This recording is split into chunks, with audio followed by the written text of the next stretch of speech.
Okay, so next हमारे पास क्या है। देखो कल हम लोगों ने क्या किया था, ग्रुप सेकंड के बेसिक रेडिकल को सेपरेट आउट किया था। ग्रुप सेकंड के बेसिक रेडिकल को सेपरेट आउट किया था। तो कहाँ से स्टार्टिंग करी थी, जो आपके पास ग्रुप वन का फिल्ट्रेट लेफ्ट था, जो ग्रुप वन का फिल्ट्रेट आपके पास बचा हुआ था उसके साथ हमने डील करना शुरू किया था। उसमें हमने क्या किया था, H2S सल्फाइड गैस को पास किया था और उसको दो पार्ट में डिवाइड किया था। जैसे ही आपने फिल्ट्रेट में H2S डाल दिया तो आपको किस चीज़ की फॉर्मेशन हुई, आपको ऑब्टेन्ड हुआ एक मिक्सचर, आपको ऑब्टेन्ड हुआ था एक मिक्सचर। उसको क्या किया था आपने, सेंट्रीफ्यूगेट किया था और उसके बाद आपको दो पार्ट मिले थे, रेजिड्यू प्लस में फिल्ट्रेट। इस तरीके से फॉर्मेशन मिली थी आपने। तो फिर आपने क्या किया था, जो ग्रुप ए वाले बेसिक रेडिकल थे उनको ट्रीट करना शुरू किया था इस रेजिड्यू के साथ और फिल्ट्रेट को रख दिया था साइड में। ठीक है, जो फिल्ट्रेट आपने रख दिया था उसका हम क्या यूज़ कर रहे हैं, ये group A plus group B के बेसिक रेडिकल है। जो फिल्ट्रेट जो आपके पास लेफ़्ट हो गया था, जो बच गया था, उसको हमने ग्रुप 3 के लिए सेव करके रख लिया। इस फिल्ट्रेट को कहाँ पे यूज़ करना है, जब हम ग्रुप 3 के बेसिक रेडिकल को डिटरमाइन करेंगे। क्लियर है आप लोगों को ये? ओके, सो लास्ट क्लास में हम ग्रुप ए के 4 रेडिकल्स को फाइंड आउट कर चुके थे। Hg मरकरी जो था आपके पास, ठीक है, और नेक्स्ट क्या था आपके पास, ये Hg+2 की फॉर्म में था, लेड+2 की फॉर्म में था, और आपके पास क्या था, बिस्मथ+3। इनके लिए हम अलग अलग टेस्ट की हेल्प से इनको सेपरेट आउट कर चुके थे। तो जो आपके पास ग्रुप ए में बच गए हैं आपके पास जो बेसिक रेडिकल, वो कौन कौन से, एक कॉपर+2 बच गया था आपके पास, और सेकंड कौन सा था आपके पास, कैडमियम+2। ठीक है, तो अब आपने क्या किया था, जब आपने ये तीनों फाइंड आउट कर लिए थे तो उसके बाद जो फिल्ट्रेट बच गया था उस फिल्ट्रेट में थे आपके पास कॉपर+2 और कैडमियम+2। तो अब इस फिल्ट्रेट के साथ आपको डील करना है और कॉपर+2 और कैडमियम+2 को आपस में सेपरेट आउट करना है। क्लियर है सबको? ये आज का टॉपिक है हमारा कि कॉपर+2 और कैडमियम+2 को कैसे सेपरेट आउट करना है। तो शुरू करते हैं। देखिए, जो आपके पास फिल्ट्रेट अब बचा हुआ है, बिस्मथ को सेपरेट आउट करने के बाद जो फिल्ट्रेट आपके पास बचा हुआ है, अगर वो कलर शो करता है डीप ब्लू, अगर डीप ब्लू कलर की फॉर्मेशन शो करता है, आपको डीप ब्लू कलर अपीयर होता है, दैट मीन्स कि आपके मिक्सचर में क्या है, कॉपर+2 प्रेजेंट है। ठीक है, इसके साथ कैडमियम हो भी सकता है और नहीं भी। ठीक है, क्या है, अगर आपको जो फिल्ट्रेट बचा हुआ है after carried out the test with the for lead, Hg+2 and bismuth, इनके साथ टेस्ट करने के बाद अगर आपका जो फिल्ट्रेट अब बचा हुआ है उसमें क्या है, डीप ब्लू कलर की कलरेशन शो होती है, तो आप क्या कह सकते हो कि वहाँ पे कॉपर+2 प्रेजेंट है। वो कॉपर+2 क्या होता है, कैडमियम के साथ भी हो सकता है और विदाउट कैडमियम के हो सकता है। ठीक है, तो एक बात का ध्यान रखना है यहाँ पे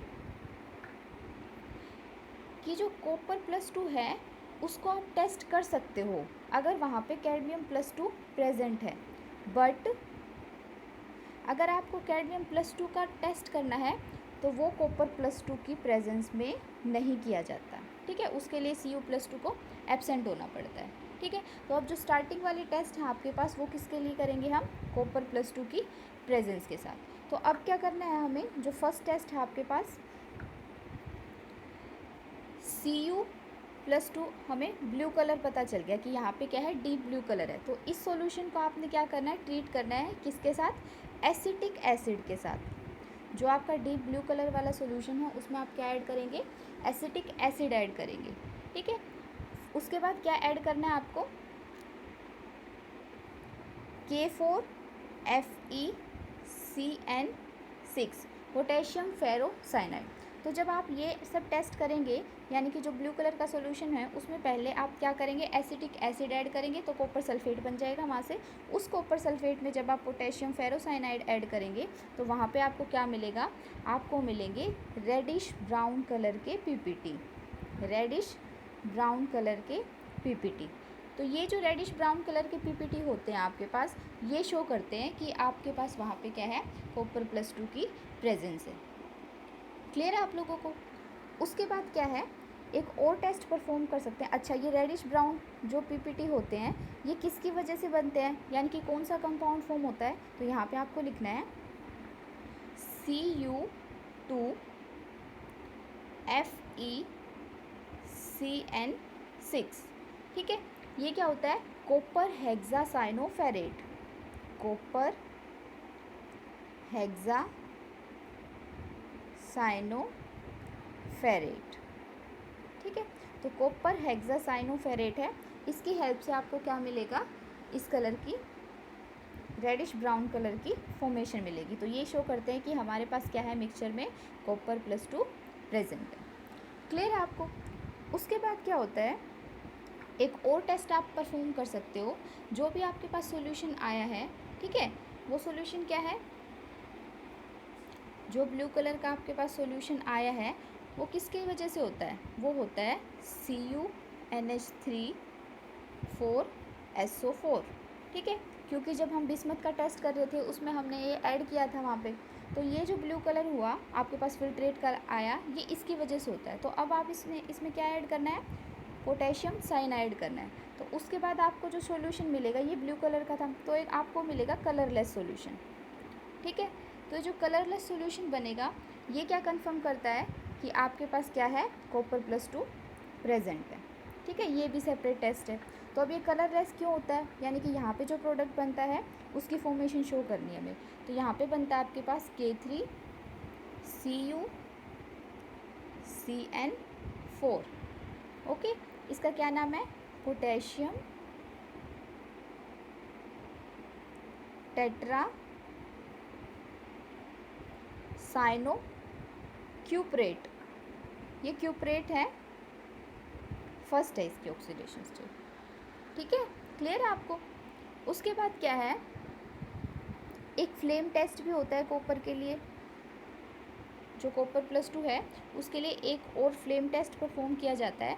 फ्लेम टेस्ट में क्या करते हैं आप, जो भी आपके पास साल्ट है, जो भी मिक्सचर है, उसका पेस्ट बनाते हैं।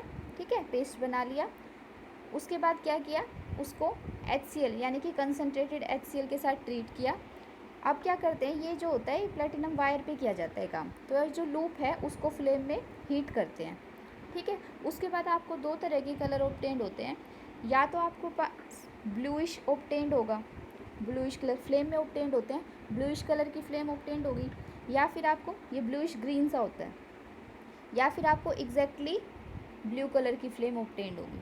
तो ये दोनों क्या रिप्रेजेंट करते हैं, फ्लेम टेस्ट की कॉपर +2 प्रेजेंट है। तो ये 3 टेस्ट थे आपके पास, जिसकी हेल्प से आप क्या कर सकते हो, कॉपर +2 को सेपरेट आउट कर सकते हो। क्लियर है? उसके बाद आपको टेस्ट परफॉर्म करना है कैडमियम +2 के लिए। नेक्स्ट टेस्ट कौन सा आपके पास, कैडमियम +2। अब कैडमियम +2 क्या होता है आपके पास, देखो जो भी आपका सॉल्यूशन बच गया है, ठीक है, सॉल्यूशन में क्या था, अमोनियम सल्फेट तो था ही, तो ये इस तरीके से होता है आपके पास। जो सॉल्यूशन था आपके पास NH3,4SO4, यही था ब्लू कलर वाला सॉल्यूशन। ठीक है, अब ये जो सॉल्यूशन है इसमें से हमने क्या करना है, इसमें अब कॉपर प्रेजेंट नहीं है। क्यों? क्योंकि कैडमियम के लिए हम तभी टेस्ट करते हैं जब हम कॉपर को सेपरेट आउट कर लेते हैं। तो अब ये जो आपके पास सॉल्यूशन बचा हुआ है, इसमें से आपने क्या करनी है, H2S को पास करना है। जैसे आप H2S गैस पास करोगे, ठीक है, तो आपके पास क्या बन जाएगा, कैडमियम सल्फाइड के येलो पीपीटी फॉर्म हो जाएंगे। ठीक है, प्लस में अमोनियम हाइड्रोक्साइड अलग से निकल जाएगी और ammonium sulphate NH4 twice SO4। तो ये जो येलो कलर के पीपीटी बने हैं आपके पास, ये क्या है, रिप्रेजेंट करते हैं कि कैडमियम +2 प्रेजेंट है। क्लियर है आप लोगों को? तो ये सिचुएशन तब थी जब आपके पास कॉपर एब्सेंट था। ठीक है, जब कॉपर एब्सेंट था तभी ये टेस्ट परफॉर्म करते हैं। अगर आपके पास कॉपर प्रेजेंट है तो पहले आपको क्या करना पड़ेगा, उस कॉपर को रिमूव करना पड़ेगा वहाँ से। अगर कॉपर प्रेजेंट है तो वहाँ पे क्या करना पड़ेगा, कॉपर को रिमूव करना पड़ेगा। ठीक है, तो अगर कॉपर प्रेजेंट है तो कैसे डील करना है आपने, अगर कॉपर प्रेजेंट है तो कॉपर इस फॉर्म में प्रेजेंट था NH4 2SO4, ठीक है। अगर इसमें कॉपर प्रेजेंट है तो आपको क्या करना है, पहले इसमें पोटेशियम साइनाइड डालना है। इतना पोटेशियम साइनाइड डालना है कि जो इसका ब्लू कलर होता है वो डिसअपियर होना शुरू हो जाए, मतलब एकदम से ख़त्म हो जाए। अगर ये ख़त्म हो जाएगा दैट मीन्स वहाँ पे क्या है, कॉपर जो है वो किस में कन्वर्ट हो रहा है, वो एक कलरलेस सॉल्यूशन में ऑब्टेन्ड हो रहा है, जिसमें क्या है अब कॉपर ख़त्म हो चुका है। तो उसके बाद आपके पास जो फिल्ट्रेट बचेगा वो क्या होगा, फ्री ऑफ कॉपर बचेगा। तो फ्री ऑफ कॉपर आपके पास क्या है, CdNH3 4SO4। अब इसको आप दोबारा ट्रीट कर सकते हो जो भी टेस्ट परफॉर्म करना चाहो, क्योंकि अब ये क्या है, फ्री ऑफ कॉपर हो गया। तो इसमें आप क्या ऐड कर सकते हो, पोटेशियम साइनाइड। तो आपके पास क्या मिल जाएगा, देखो दोबारा देखो ये वाली रिएक्शन। अब आपके पास जो है कैडमियम है वो क्या है, फ्री ऑफ कॉपर है, तो वो किस फॉर्म में है, CdNH3 4SO4। ठीक है, इस फॉर्म में प्रेजेंट है। तो आपने इसमें क्या ऐड करना है, पोटेशियम साइनाइड। तो आपको जो प्रोडक्ट मिलेगा वो क्या मिलेगा, K2CdCN4। ठीक है, ये प्रोडक्ट मिलेगा आपके पास। अब जो प्रोडक्ट बना है वो रिएक्ट करेगा H2S गैस से और आपको देगा येलो पीपीटी की फॉर्मेशन। तो ये जो येलो पीपीटी आपके पास फॉर्म हुआ है ये आपको क्या रिप्रेजेंट कर रहा है कि यहाँ पे क्या प्रेजेंट है, कैडमियम +2 की प्रेजेंस को शो कर रहा है। तो आपके पास यहाँ पे क्या थे, देखो जो मेजर बात थी आपको लर्न करने वाली ये थी कि जब भी आप कॉपर +2 के लिए टेस्ट परफॉर्म करना शुरू करते हैं, तो वहाँ पे कैडमियम +2 प्रेजेंट हो भी सकता है और कैडमियम +2 एब्सेंट हो भी सकता है, नहीं भी हो सकता। तो दोनों ही केस में आप क्या कर सकते हो, ईजिली कॉपर +2 के लिए टेस्ट परफॉर्म कर सकते हो। ठीक है, और दूसरी क्या बात याद रखनी थी यहाँ पे आपको, जब आप कैडमियम +2 के लिए टेस्ट कर रहे हो, जब आप कैडमियम +2 के साथ टेस्ट कर रहे हो तो वहाँ पे क्या है, कॉपर +2 एब्सेंट ही होना चाहिए, वहाँ पे उसकी प्रेजेंस नहीं होनी चाहिए, तभी हम क्या करेंगे, कैडमियम +2 के लिए टेस्ट परफॉर्म कर सकते हैं। ठीक है, तो ये क्या है, दो बातें याद रखनी है कि कॉपर +2 के साथ कैडमियम +2 हो भी सकता है और कैडमियम +2 नहीं भी हो सकता, लेकिन जब भी आप कैडमियम +2 के लिए टेस्ट परफॉर्म करें तो वहाँ पे कॉपर +2 एब्सेंट ही होना चाहिए, तब हम आगे जाके उसके टेस्ट कर सकते हैं। तो आपने क्या किया था, कॉपर +2 को कैडमियम से अलग करने के लिए आपने क्या किया था, KCN को एक्सेस में डाला था। जो कॉपर वाला आपके पास ब्लू कलर का सॉल्यूशन था, वहाँ पे आपने क्या किया, KCN को एक्सेस में ऐड कर दिया। आप इतना एक्सेस में डालेंगे कि जो इसका ब्लू कलर है वो एकदम ख़त्म हो जाए, ब्लू कलर डिस्चार्ज हो जाए, तो उसके बाद आपको क्या मिलेगा, एक कलरलेस सॉल्यूशन ऑब्टेन्ड होगा। क्लियर है आप लोगों को ये वाली बात। तो ये क्या था आपके पास, आज की क्लास में हमने क्या किया है, कॉपर +2 और कैडमियम +2 को कैसे सेपरेट आउट करते हैं। उसके बाद जो है आपके पास वो हैं ग्रुप सेकंड बी के कंपाउंड।